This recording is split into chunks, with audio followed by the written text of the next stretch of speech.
Good afternoon, YouTube. Welcome back to windy North Dakota. Oh, and Mickelson Racing Channel, because hey, that's what you're watching right now. This week, we're gonna work on the old Super Ford. As you guys remember, when we took it to Florida with the Caprice to go to Sick Week. If you haven't watched that, check it out. I got a whole playlist on doing Sick Week with the Caprice. But the Super Ford did not fare that well. We had a bunch of problems, like wheel bearings, AC compressor, and brakes, and a bunch of stuff like that. So we're gonna start working on getting all that stuff repaired. Today, what I'm gonna try to tackle is a AC compressor, and then here in a couple days, we're going to enlist our friend, Mr. Mortsky, and his lift in his new shop, and we're gonna tackle some ball joints and some other stuff like that, I guess. What you're here to learn at this very moment is AC compressor in this here Super Ford. Why don't we pull the Super Ford into the, let's see, barn, and we'll get started on that. Well, gentlemen and women that watch the channel, as you can see, we are in the garage, actually, not in the barn. I realized that all my tools are up here in the garage, and so rather than truck all the tools back to the barn, I thought I would just truck the pickup up here into the garage. Seemed easier. Zeus is all ready and set to go. We have our AC compressor set out here, and I also got a belt and a tensioner. While I'm in there, I might as well do some more maintenance, because we're going to maintain this thing. It's going to be cheaper to maintain it than to buy a new one or a different one or anything. So we're just going to maintain it a little bit more than we have to. Let's get this here hood open. We'll just get to trucking away here. Supposedly, you can just drop the AC compressor right out of the bottom of the pickup with a little bit of steering drop out and removing a whole bunch of stuff. So we're going to try to go that route. Otherwise, we're going to have to pull the wheel liner, which you may have to do anyway. Take it all out that way. The plan of attack is to remove the air box, and then that will give us pretty good access to the AC compressor area. We may have to pull this wheel liner, which will give us access right through here. And then if we pull the tire, that would give us even more access through there. And I do want to rotate the tires anyway, so now would be a good time to do that. We'll just start by pulling the air box out, go from there, see how it looks. Zeus is just watching me like a hawk, making sure I stay on task. It's getting a little hard, I tell you. It's getting pretty dirty in here. Yuck. Let me show you something real bad. I could probably have put a new air filter in like 40,000 miles ago. This is the air box. Not bad. Here's the air filter. Yeah, that thing, look at the inside. That was not sucking in a lot of air. I mean, it was trying. It wasn't for lack of effort. The old Turbski was really trying to suck in some air. She's way down in there. So that wasn't good. All right, folks, we got the air box out, as you guys can obviously tell. And then I've got the tensioner off. It's a 3/8 ratchet size in the tensioner, and there's a lot of tension on it. So I got this big old bar out so I don't have to use all of my sweet muscles. So we got the belt off, and then we also got the AC compressor pretty much ready to come out. So as you can see down there, the electrical connection is disconnected. Just a single. There's the one side of the connector, and there's the compressor side, so it's just a single connector. And then you have to take this line off right there, and then this line off, and they are both 13 millimeter nuts that are just on studs. Just some little 13 millimeter nuts. And then there are 3 bolts that hold the compressor on that I'm about to take out right now, and those appear to be 10 millimeters. There's 2 on the bottom side, 1 on the top side, and I'm hoping I'll be able to sneak it out the bottom. It's going to be tight though. This 2-wheel drive steering is a little different, I think, than the 4-wheel drive, and so there's some stuff, but hopefully I'll just be able to sneak it out the bottom. Otherwise, you can sneak it out the side right here-ish, kind of, but you have to remove your radiator hose, your coolant hose right there, and you're gonna get coolant everywhere, and I don't want to do that because I don't like cleaning up messes. Pretty much so I'm lazy is kind of what I'm trying to say here, I guess. Anywho, let's try to get this compressor out so I can show you guys what it looks like when it's out, I guess. Progress update on the AC compressor. So you do have to take this tie rod out of the spindle or the knuckle and then move it back, because that's how much room it needs in order to drop the AC compressor right out of the hole. One thing I learned, and if you don't know this, pass it on to somebody, because I didn't know this and I actually had to call Mortsky and have him explain it to me over the phone. But you've got a little like 12 point, I don't even know, yeah, it's probably 12 point like dust cap cover over the nut for the tie rod, and I didn't know that. So I was staring at this wondering what the heck kind of specialty socket tool I needed to take my nut off, and he kindly reminded me that that's a cover. I just need to take it off, and then I can fit a regular, I think 21 millimeter over it is what the socket ended up being, same as the lug nuts. And then yeah, I could take off my tie rod nut, and then you beat the living bejesus out of this with a heavy duty hammer, and your tie rod will fall right out the bottom like they all do. That was cool. Then your AC compressor will fall right out of this hole, and it won't fall right out. You really have to wiggle and jiggle it. You won't think there's enough room, but I promise you there is enough room, and it's just enough room to get your AC compressor right out of the bottom, and you don't have to make a mess by popping that radiator hose out. So AC compressor is out ski. There you can see the 3 mounting locations, 1, 2, 3. That's where it mounts to the accessory bracketry right there. I may end up putting my belt and tensioner on now because it looks like now is probably a good time to do that. And then we have the AC compressor. So I don't know about you, but I'm thinking that this thing is pretty roached. And then all this rubber, it's just, yeah, I don't know. It's bad. Out with the old, in with the new. Here is the new unit.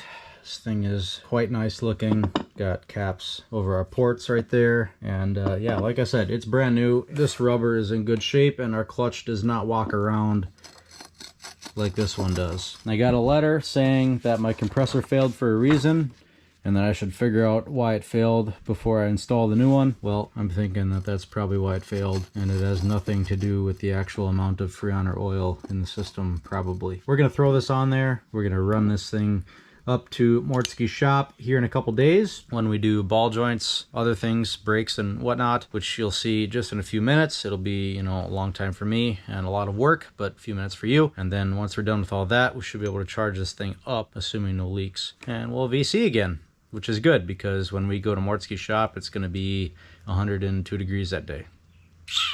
Be nice to have some AC. All right, I'm going to throw this thing in here and I'll catch you in a minute. Couple more updates for you on the Super Duty. Got the grill off because we're going to replace the condenser. Look at that carnage. Just grody. A little afraid there could be a leak there, so we're going to replace that thing. I also just replaced this thing. Don't even really know what it's called, to be honest with you, but it's way back in there against the firewall. So you have to take your engine control module, your ECU, ECM connectors out, take the battery out, and you don't have to do this, but I did. If you take the wheel liner out, it's way easier to get up at that thing right there. And you just take that nut off, which is a 13 mil. This guy right here, and then you take those 2 Allen head screws out. It's a number 4 Allen head. You just take those out and you just give that thing a little tug, and that piece comes out, and you get this. And then you just replace it with a new one. Also, remember to replace all your O-rings on your connections. So if you buy a kit like I did, it should come with all these O-rings and then these O-ring gasket kind of things. Replace those on every connection that you open up. And if you got the thing open, just replace them all. Just open everything up and just replace everything, because you're in there. You want to make sure that you're not going to get a leak because you just spent all this time and money to get your thing charged. So make sure you put your freaking O-rings back, I guess is what I'm trying to say. Also, if you have a Super Duty, you probably have some chafing right here like I do. So this hose rides right here and it chafes right against the frame rail. Some people it wears through. Mine's not worn through yet, but it would have been soon. So we're just gonna correct this while we got access to it, and we're probably gonna zip tie this guy back up to this electrical harness. Maybe put some more protection around that point so it doesn't chafe anymore. I think that's kind of our game plan, because we don't want that thing to chafe all the way through our line, and again, waste all the time that we just put in to make this thing right. So yeah, anywho, progress is progress. Let's keep on moving. Not a great update for you. Let me show you what we got going on. We got all the stuff in the corner buttoned up. We got the old condenser out, but look how packed full of dirt this is. Jam-packed full right here in the center of the radiator. And I just can't put this thing back together consciously with this like this. So We're gonna blow it out with an air hose. Then I'll go and get my pressure washer, and then we'll try to clean it out as best we can with the pressure washer afterwards. And that should give us a little bit better cooling on the back end. So I'm gonna knock that out. That'll probably be a couple hours of work. I won't make you guys watch me, and we'll catch you on the next step. Check out this condenser and just how bad this thing was. God, this thing was just beat up. I don't know that the condenser was the problem, but it sure wasn't helping anything. Anywho, good morning. Welcome back to windy North Dakota once again. It's like 8 a.m. and it's already 80 degrees.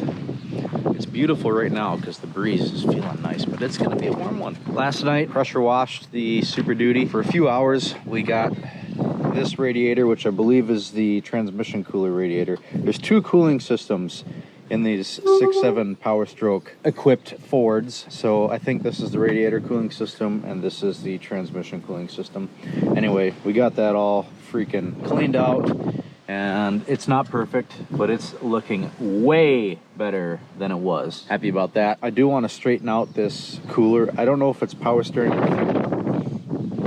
Probably power steering, but I want to straighten out that cooler too a little bit.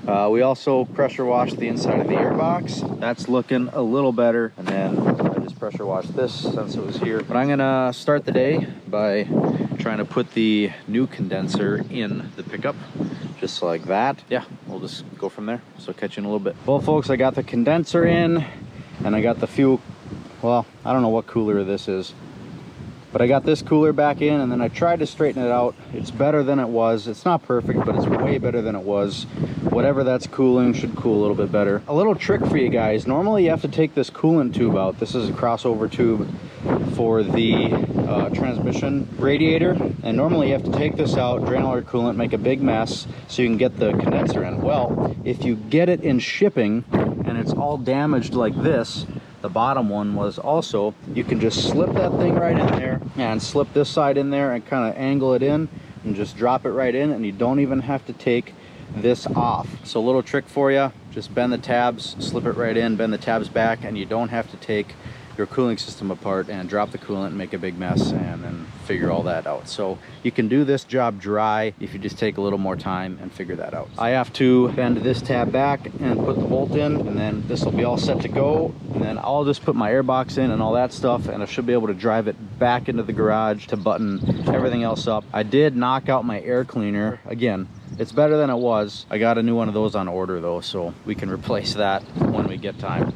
All right, I'm gonna button this thing up and drive it back into the garage, put it together for final assembly.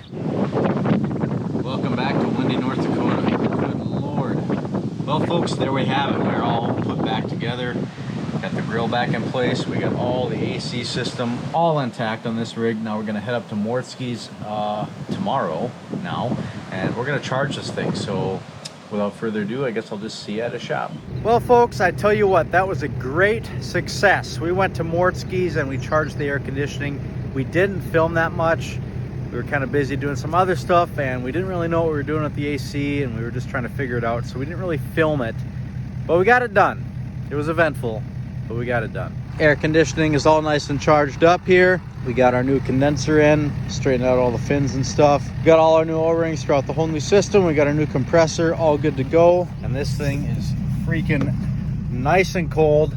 Let me show you what we got going on. Turn it on, we got max AC. You'll see here in a minute, but I need a new blower motor. Hear that freaking noise? That's awesome. We got beautiful cold air conditioning coming out of this for the first time ever since I've owned it. Yeah, pretty wild. I'm happy to have some air conditioning in my pickup finally, and I'm even happier to have you guys watching it. Thanks for liking, thanks for subscribing right here in the corner of this video, and we'll see you next week on the Mickelson Racing Channel.